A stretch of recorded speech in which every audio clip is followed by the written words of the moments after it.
இப்போ இதில் வந்து பார்த்திங்கன்னா இந்த ஃப்ளாஞ்சு பண்ணிட்டோம், லேசர் கட்டிங்கில் கட் பண்ணிட்டோம். இந்த இடத்துல த்ரெட்டு போட மாட்டேன்னு சொல்லிட்டு ஆல் ஓவர் பாண்டிச்சேரி திண்டிவனம் யாருமே போட மாட்டேன்னு சொல்லிட்டாங்க. ஏன்னா ஹார்ட்னஸ் அதிகமாக இருக்குன்னு. ஏன்னா அவங்ககிட்ட ஹார்டு பிட்டு கிடையாதுன்னு வச்சுக்கலாம், டேப்பிங் பிட்டு.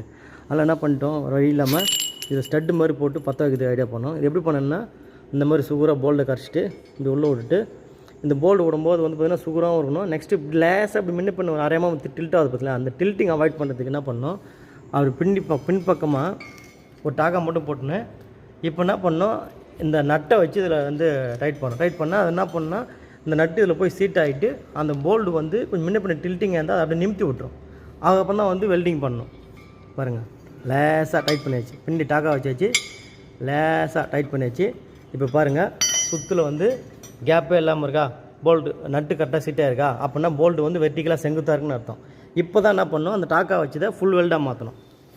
இப்போ பாருங்கள், அவர் இடத்துல ஃபுல் வெல்டிங் அடிப்பார்.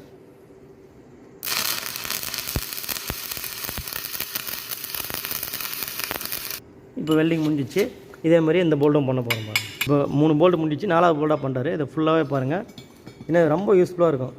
டேப் போடுறோம், பேசுகிற பேச்சுக்கும் ஒன்றும் பண்ண முடியல. அங்கே போயிட்டு அலையிற லேப் இருக்கும். இது வந்து world number 1 best method. Insert பண்ணியாச்சு. இன்னும் ஏற்றுங்க.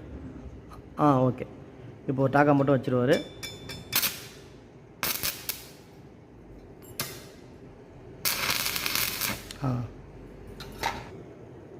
ஒரு நிமிஷம். இல்லை அதை பார்த்தா தப்பாக நினைப்பாங்க. வேறன்ட்டு உங்களுக்கு தரேன்.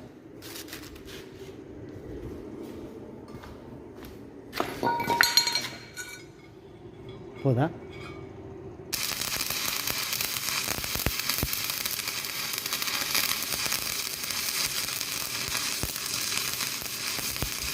இப்போ உங்களுக்கு வந்து ஃபுல் ஃப்ளாஞ்சும் வந்து ரெடி ஆகிடுச்சு. இப்போ என்ன பண்ண, நீங்கள் இந்த மோட்டரில் மாட்டி நீங்கள் இது பண்ணால் நட்டு மட்டும் போட வேண்டிய வேலை தான் இந்த போட்டு. ஓகேங்களா? இதுக்கப்புறம் என்ன பண்ணணுன்னா, இதை சீட் பண்ணி ஃப்ளாஞ்சு அந்த ஏரியா வந்து கிரைண்டிங் பண்ணணும் பேக் சைடு.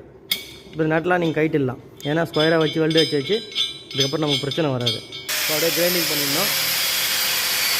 இப்போ பார்த்தீங்கன்னா இந்த பேக் ஃபேஸ் வந்து அழகாக வந்து ப்ளைனாக இருக்குது பார்த்தீங்களா, வெல்டிங் வச்சுலாம் கரைச்சி வச்சு. இந்த பக்கம் பாருங்கள், ஒரு ஸ்டட் அடித்த மாதிரி இருக்கும். எதுவுமே மோட்டரில் மாட்டினா சும்மா நங்குன்னு மாட்டிக்கும்.